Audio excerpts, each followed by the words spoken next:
welcome to Krishi Jagran Business. This is Jyoti Singh. Let's take a quick look at the top headlines of the day. Tomar inaugurates International Conference on Higher Education in Agriculture today.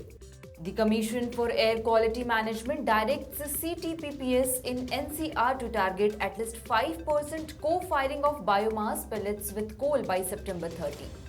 UP government increase Har Khet ko Paani grant to farmers to Rs 1.75 lakh. 20 districts of MP affected by hailstorm. CM Chauhan chairs review meeting. Jammu and Kashmir budget proposes 4,000 solar pumps and 80 MW rooftop solar installations. Telangana Congress promises Rs 12,000 MSP for turmeric reopening of Nizam sugar factory. Rahul Gandhi announces Yuva Nidhi scheme for unemployed youth in Karnataka. Indian scientist Khengdauliu Chawang develops a tiny sensor to check food spoilage. Afghanistan requests UN assistance to stockpile wheat amid drought fears.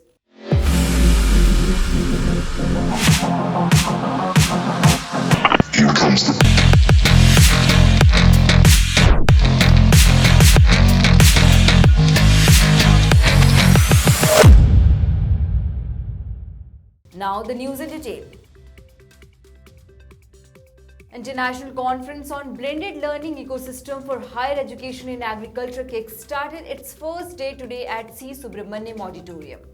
NASC Pusa, Delhi. The three-day global event is organized by ICAR, Indian Agriculture Statistic Research Institute, in partnership with the World Bank under NAHEP. Leading experts were present at the event to share their views. Narendra Singh Tomar, Agriculture Minister of India, inaugurated the global event and stated of the conference by lighting up the lamp and cutting the millet cake in celebration of the Global Millet Conference. Tomar said we need to stress the importance of digitalization. There is a great need for online learning system for the development of education in India.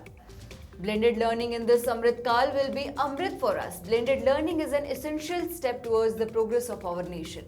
He further added, ICAR India is a prosperous institution. It is a matter of great happiness that ICAR has spread its wings widely with respect to technology and agriculture.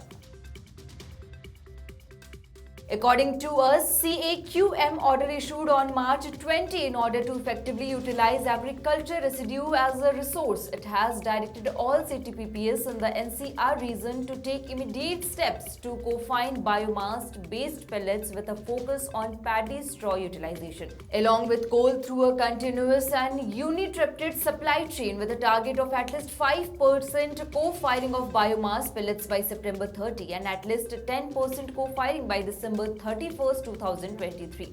Furthermore, the Commission has directed that these CTPPs strictly comply with the emission standards at all times and with immediate effect. The Uttar Pradesh government, led by Chief Minister Yogi Adityanath, has decided to increase the grant given to farmers under the Har Khet ko Paani scheme from Rs 75,000 to Rs 1.7 lakh for medium deep tube well borings as part of mission to improve the condition of farmers in this state, particularly marginal and small farmers, officials said on March 20. The Har Khet ko Paani program is part of the Pradhan Mantri Krishi Sinchai Yojana. The Yogi government's reforms are intended to provide help to small and marginal farmers. It is worth nothing that the initial grant of Rs 10,000 for the water distribution system now has been increased to Rs 14,000. The fixed fee for individual electrification of tube wells, on the other hand, will remain at Rs 68,000.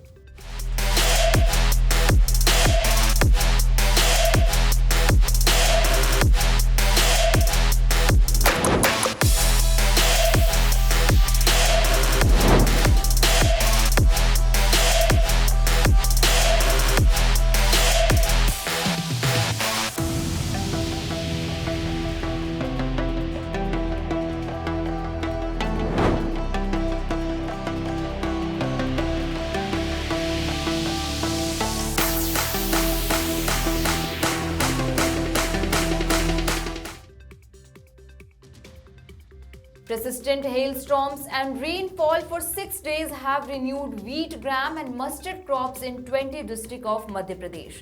According to officials, on March 20, Chief Minister Shivraj Singh Chauhan convened a high-level meeting to analyze agricultural losses and distribute compensation. However, a meteorological department scientist stated that the hailstorm was not an unusual occurrence in March, but that the duration of rainfall and hailstorms had grown from an average of 3 days per year to 6 to 8 days this year. The government of Madhya Pradesh stands with our agriculture brothers and sisters. There should be no carelessness in the survey and it should be completed completely honestly.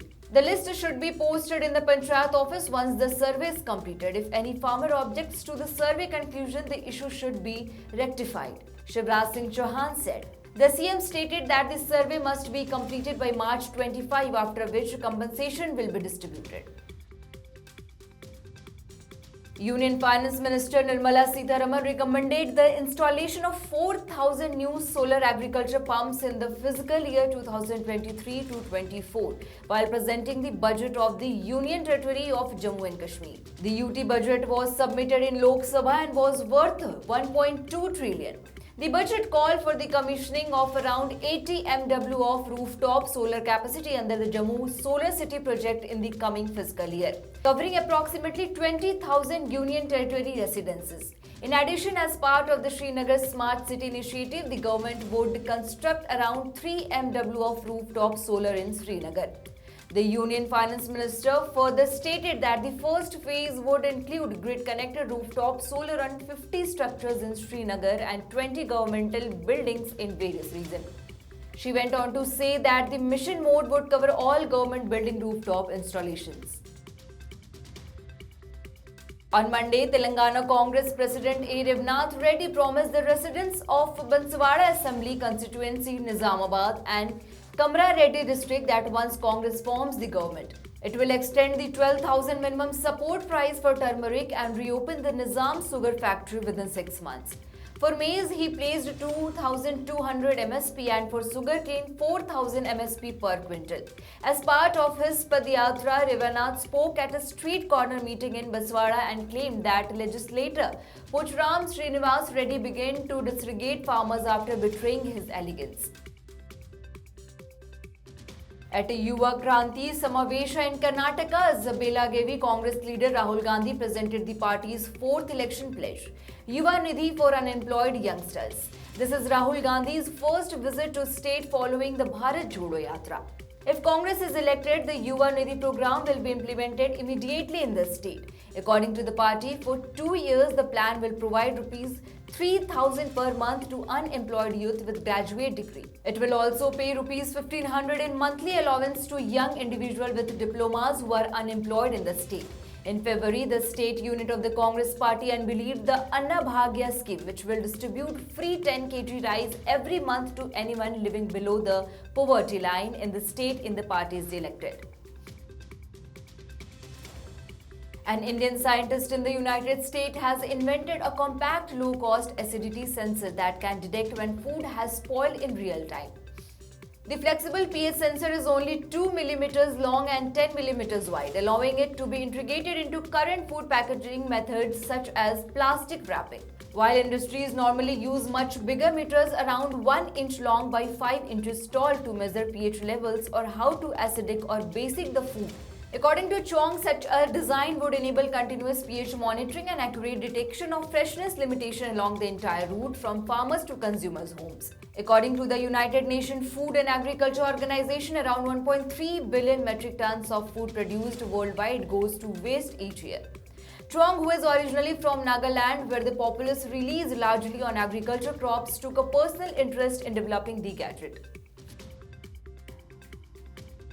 Afghanistan has requested support from United Nations in response to growing fears over drought in the war-torn country. According to media sources, according to the Afghan news agency, the Chamber of Agriculture and Livestock has requested assistance from the UN, which will help Afghanistan strengthen its economy. Mirwais Hazizada, deputy head of Afghanistan Chamber of Agriculture and Livestock, stated the international community and other countries must support Afghanistan under the current circumstances. In response to the growing food crisis, Mazabuddin Mustaine, a spokeswoman for the Taliban-led Agriculture Ministry, stated, the Ministry of Agriculture has forwarded the plan to the cabinet to designate the purchase budget of 1 lakh tons of wheat for emergency scenario. So this was all about the news. For more updates, stay tuned with Krishi Jagran Business.